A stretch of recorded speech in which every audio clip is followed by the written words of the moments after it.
আসসালামু আলাইকুম। ক্রিস্টিয়ানো রোনালদোকে কিনতে সৌদি আরবের ক্লাব আল নাসের খরচ করেছে প্রায় ২১০০ কোটি টাকা, আর মেসিকে অফার করা হয়েছিল ৪৩০০ কোটি টাকা। ভাবা যায়, মুসলিম দেশের ক্লাবগুলো যখন হাজার কোটি টাকা ঢালছে বিনদেশী তারকাদের পেছনে, তখন আমাদের মনে পড়ে সাহাবী আব্দুর রহমান ইবেন আউফ রাদিয়াল্লাহু আনহুয়ের কথা, যার সম্পদ দেখে মদিনার মাটি কেঁপে উঠত। কিন্তু তিনি সেই সম্পদ কোথায় খরচ করেছিলেন? আজকের পর্বে আমরা দেখব মুসলিম ধনকুবেরদের এই বিলাসিতা এবং সাহাবীদের ত্যাগের এক বিস্ময়কর ব্যবধান। ইকরাতে স্বাগতম। শুনছি আরিফ আজাদের বই হায়াতের দিন ফুরোলে থেকে। ইকরা।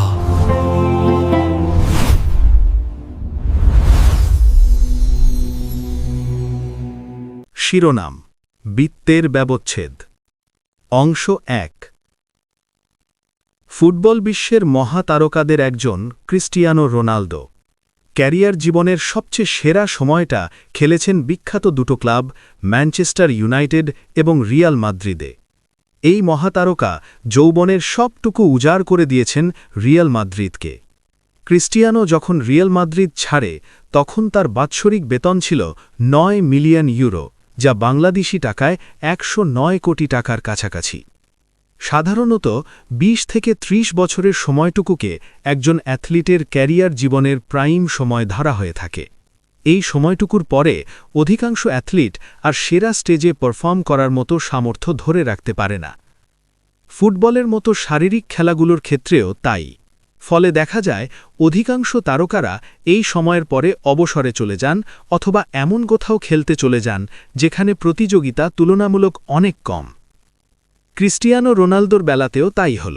জীবনের সেরা সময়টুকু ইউরোপের বিখ্যাত দুইটা ক্লাবে দেওয়ার পর তাকে কিনে নিল কারা জানেন? সৌদি আরবের একটা ফুটবল ক্লাব, যার নাম আল নাসর। রোনালদো তার দীর্ঘ সময়ে রিয়াল মাদ্রিদে থাকাকালীন বেতন পেতেন ৯ মিলিয়ন ইউরো। অন্যদিকে জীবনের পরন্ত বেলায় যখন ফর্ম পড়তির দিকে, তখন তার মতো একজন খেলোয়াড়কে দলে ভেড়াতে আল নাসার যে পরিমাণ অর্থ খরচ করেছে তার পরিমাণ ২০০ মিলিয়ন ইউরো বাংলাদেশি টাকায়, যা ২,১৭১ কোটি টাকারও বেশি। ঘটনা এখানেই শেষ নয়। ফুটবল বিশ্বের আরেক মহাতারকা লিওনেল মেসিকে দলে ভেড়ানোর জন্য আল হিলাল নামের সৌদি আরবের আরেকটা ক্লাব রীতিমতো টাকার বস্তা নিয়ে হাজির হয়েছিল। মেসিকে আল হিলাল ক্লাবে ভেড়াতে তারা যে পরিমাণ অর্থ অফার করেছিল, তার পরিমাণ শুনলে আপনার চোখ কপালে উঠবে। তারা লিওনেল মেসিকে বছরে ৪০০ মিলিয়ন ইউরো বেতন দিতে চেয়েছিল, বাংলাদেশি টাকায় যা প্রায় ৪,৩৪৩ কোটি টাকারও বেশি।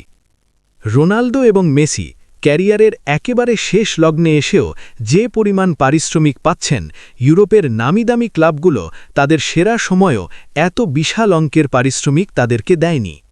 এই বিপুল পরিমাণ অর্থ দিয়ে সৌদি আরবের এই ক্লাবগুলো আসলে কি অর্জন করতে চাইছে? অংশ ২। দুনিয়াতে আমাদের জন্য পরীক্ষা কেবল অভাব অনটনের মাধ্যমেই হয় না। অনেক সময় প্রাচুর্য দিয়েও মহান রব্বুল আলামিন তার বান্দাদের পরীক্ষায় ফেলেন। কিন্তু সমস্যা হল, ক্ষয়ক্ষতি আর অপ্রাপ্তিগুলোকেই কেবল আমরা পরীক্ষা হিসেবে চিনেছি। অঢেল বিত্ত, নিঃশেষ সুখ আর অনাবিল আনন্দকে আমরা চিহ্নিত করেছি জীবনের বারাকা হিসেবে। এগুলো যে জীবনে বারাকা হিসেবে আসে না তা অবশ্য নয়, কিন্তু সর্বদাই এগুলো বারাকা নয়, মাঝে মাঝে পরীক্ষাও। দুনিয়াতে কত মানুষ নিদারুণ অর্থকষ্টে দিন গুজারান করে, কত লোক পরিবারের মুখে এক মুঠো খাবার তুলে দিতে জীবনে সর্বোচ্চ ঝুঁটিটা নিতেও দ্বিধা করে না। এমন কত অসংখ্য যুবক আছে যারা জীবিকা নির্বাহের তাগিদায় একটা চাকরির জন্য হন্যে হয়ে এর দোরগোড়া থেকে ওর দোরগোড়ায় ধর্ণা দেয়। কিন্তু বিপরীত দিকে আল নাসার আর আল হিলাল ফুটবল ক্লাবের মালিকদের কথাই ধরুন, কি অঢেল বিত্ত আল্লাহ সুবহানাহু ওয়া তাআলা তাদের দান করেছেন। কোনো ইচ্ছা পূরণের পথে, শখ মেটানোর বেলায় অর্থ সম্পদ তাদের জন্য প্রতিবন্ধকতা তৈরি করে না। টাকার জন্য আটকে থাকে না তাদের কারো চিকিৎসা, ছেলে মেয়ের স্কুলের বেতন কিংবা ওষুধের অভাবে ধুকে ধুকে জীবন পার করতে হয় না তাদের বাবা মাকে। দুনিয়ার সেরা বিমানে তারা চড়ে, সেরা বিল্ডিং বাড়িতে থাকে, সেরা আহার আদি গ্রহণ করে আর সবচেয়ে দামি কাপড় চোপড় গায়ে জড়ায়।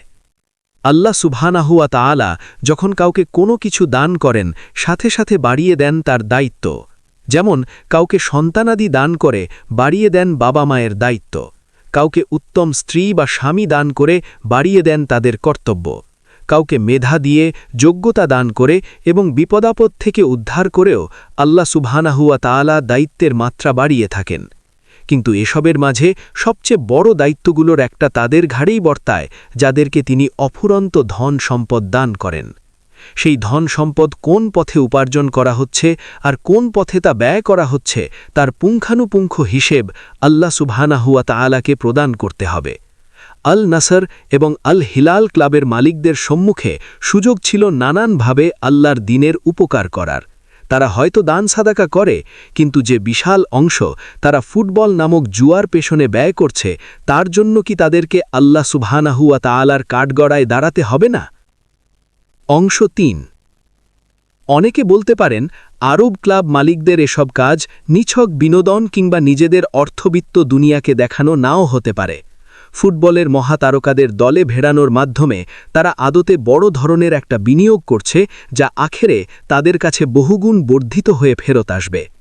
হতে পারে আরবের ধনকুবের ক্লাব মালিকেরা ব্যবসাতে নেমেছেন এবং মেসি আর রোনালদোর মতো খেলোয়াড়দের দলে ভিড়িয়ে বড় বড় বিনিয়োগে আত্মনিয়োগ করেছেন, যা আখেরে তাদেরকে এনে দেবে আরও ধনদৌলত, আরও অর্থবিত্ত এবং যশ খ্যাতি। দিন শেষে তাদের দুনিয়াবী সাফল্য হয়তো আরও বহুগুণ বাড়তে পারে, কিন্তু নিজেদের আখেরাতের পাল্লাটা তারা ঠিক রাখতে পারছে তো? আদতে আধুনিক ক্রীড়া দুনিয়া এখন আর নিছক ক্রীড়ায় বসে নেই, এটা এখন দুনিয়ার সবচেয়ে লাভজনক জুয়ার ব্যবসায় পরিণত হয়েছে। দাস প্রথা দুনিয়া থেকে বিলুপ্ত হয়নি, ক্রীড়ার আবরণে সেটা আধুনিকতম রূপ নিয়ে হাজির হয়েছে আধুনিক মানুষের সামনে। যারা খেলাধুলা দেখেন বা খোঁজ খবর রাখেন তারা জানেন এখানে এক ক্লাব থেকে অন্য ক্লাবে খেলোয়াড় কিনতে হলে গুনতে হয় মিলিয়ন মিলিয়ন ইউরো। প্রাগৈতিহাসিক দাস প্রথার সাথে এই আধুনিক খেলোয়াড় বেচাকেনার মৌলিক পার্থক্য আদতে কোথায় এটা বলতে পারেন? তাছাড়াও এসব ফুটবল আর ক্রিকেটে স্পন্সর করে এমন অনেক ব্যক্তি আর প্রতিষ্ঠান সরাসরি জুয়া কারবারের সাথে জড়িত। মদ, অ্যালকোহল সহ নানান নেশাজাতীয় দ্রব্যের লোগো খেলোয়াড়দের জার্সিতে ব্যবহার করতে দেখা যায়। ইউরোপের বড় বড় ক্লাব মালিকদের ব্যাপারে আমার আগ্রহ নেই, কিন্তু ইসলাম ধর্মে জুয়া, মদ, অ্যালকোহল সহ সব কিছুর বিরুদ্ধে কঠোর অবস্থান আছে। আল নাসার এবং আল হিলাল ক্লাবের মালিকগণ, যারা ধর্মমতে মুসলমান, যাদের শরীরে হয়তো প্রবাহিত হচ্ছে কোনো না কোনো সাহাবীর রক্ত, তারা যখন এহনি কর্মকাণ্ডে নিজেদের জড়িয়ে ফেলে আরও যশ খ্যাতি, নাম ডাক এবং আরও অর্থবিত্তের জন্য, যে কোনো দরদি মুসলমানের জন্য বিষয়টা তখন কষ্টের হয়ে দাঁড়ায় বইকি। অংশ ৪। ধনী মুসলমানদের চিন্তা এবং কাজের এই করুণ অবস্থা দেখে আমার খুব করে নবীজি সাল্লাল্লাহু আলাইহি ওয়াসাল্লামের সাহাবী আব্দুর রহমান ইবনে আউফ রাদিয়াল্লাহু আনহুর কথা মনে পড়ে। যে গুটি কয়েক সাহাবীর অঢেল ধনসম্পদ ছিল, তিনি ছিলেন তাদের মধ্যে অন্যতম। এত প্রাচুর্য, এত বিত্তবৈভব, এত বারাকা আল্লাহ সুবহানাহু ওয়া তাআলা আব্দুর রহমান ইবনে আউফ রাদিয়াল্লাহু আনহুর ধনসম্পদে দান করেছিলেন, যা দেখে সকলে আশ্চর্যান্বিত হয়ে পড়ত। তার মালিকানাধীন সারি সারি উঁট যখন মালপত্র বহন করে মদিনায় প্রবেশ করত, মদিনার মাটি পর্যন্ত কেঁপে কেঁপে উঠত। একবার ৭০০ উটের বিশাল একটি বহর গম, আটা আর অন্যান্য খাবার দাবার পিঠে নিয়ে মদিনায় ঢুকছিল। এতে করে মদিনার মাটিতে তৈরি হয় ভালো রকমের কম্পন। আয়েশা রাদিয়াল্লাহু আনহাও এই কম্পন অনুভব করেন। তিনি জিজ্ঞেস করেন, কি হল, মদিনার মাটি এভাবে কেঁপে কেঁপে উঠছে কেন? তাকে বলা হল, আব্দুর রহমান ইবনে আউফের বিশাল উটের বহর মদিনায় প্রবেশ করছে, তাদের পদঘাতেই এই কম্পনের সৃষ্টি। আব্দুর রহমান ইবনে আউফের ধনসম্পদের এই প্রাচুর্য দেখে সেদিন আয়েশা রাদিয়াল্লাহু আনহা বলেছিলেন, তার দুনিয়ার প্রাচুর্য আল্লাহ সুবহানাহু ওয়া তাআলা আরও বাড়িয়ে দিন, আর বড় প্রাপ্তি তো তার জন্য যা আখিরাতে প্রস্তুত করা আছে তা। আমি রাসূলুল্লাহ সাল্লাল্লাহু আলাইহি ওয়াসাল্লামকে বলতে শুনেছি, আব্দুর রহমান ইবনে আউফ হামাগুড়ি দিয়ে জান্নাতে ঢুকবে। নবীজি সাল্লাল্লাহু আলাইহি ওয়াসাল্লাম যে কয়েকজন সাহাবীকে জীবদ্দশায় জান্নাতের সুসংবাদ দিয়েছিলেন, আব্দুর রহমান ইবনে আউফ রাদিয়াল্লাহু আনহু তাদের একজন। এত বিশাল ধনী ছিলেন তিনি, কিন্তু নিজেকে কখনো অনন্য সাধারণ অবস্থানে ভাবেননি। যেরকম অবারিত ধনসম্পদ লাভ করেছেন ঠিক একই রকম অবারিতভাবে দানও করেছেন আল্লাহ সুবহানাহু ওয়া তাআলার পথে। তাবুক যুদ্ধের সময়ে পরিস্থিতি অন্য যে কোনো সময়ের তুলনায় সঙ্গীন ছিল। প্রতিকূল আবহাওয়া, বিশাল সৈন্যবহরের বন্দোবস্ত এবং যুদ্ধাস্ত্র আর বাহনের অপর্যাপ্ততা। নবীজি সাল্লাল্লাহু আলাইহি ওয়াসাল্লাম সাহাবীদের ডাকলেন আর সবকিছু খুলে বললেন। প্রত্যেকে যেন নিজ নিজ সামর্থ্য অনুসারে দান করেন সে বিষয়ে তাগিদা এলো নবীজি সাল্লাল্লাহু আলাইহি ওয়াসাল্লামের কাছ থেকে। অবস্থা সম্পন্ন সাহাবী তো বটেই, যাদের অবস্থা খুব বেশি সচ্ছল নয় তারা পর্যন্ত আল্লাহর রাস্তায় দান করার জন্য ঝাঁপিয়ে পড়লেন। সেই সাহাবীদের দলে সর্বাগ্রে ছিলেন আব্দুর রহমান ইবনে আউফ রাদিয়াল্লাহু আনহু। তাবুক যুদ্ধের ব্যয় নির্বাহের জন্য তিনি সেবার 200 আউন্স স্বর্ণ নিয়ে নবীজি সাল্লাল্লাহু আলাইহি ওয়াসাল্লামের সামনে হাজির হয়েছিলেন, যা আজকের দিনে $4 লাখ কাছাকাছি। সুবহানাল্লাহি ওয়া বিহামদিহি। দানের ব্যাপারে তার এই উদারতা দেখে সেদিন চমকে গিয়েছিলেন সাহাবীরাও। ওমর রাদিয়াল্লাহু আনহু তো নবীজিকে বলেই বসলেন, হে আল্লাহর রাসূল, এটা কি ঠিক হলো? আব্দুর রহমান তো নিজের সবটুকু সম্পদ এনে দিয়ে দিল, তার পরিবারের জন্য কিছুই রাখল না। আব্দুর রহমান ইবনে আউফ রাদিয়াল্লাহু আনহুর দিকে তাকিয়ে নবীজি বললেন, তোমার পরিবারের জন্য কিছুই রাখলে না আব্দুর রহমান? অবশ্যই রেখেছি হে আল্লাহর রাসূল, যা আমি দান করেছি তার চেয়ে বেশি এবং তার চেয়ে উত্তম জিনিসই আমার পরিবারের জন্য রেখে দিয়েছি।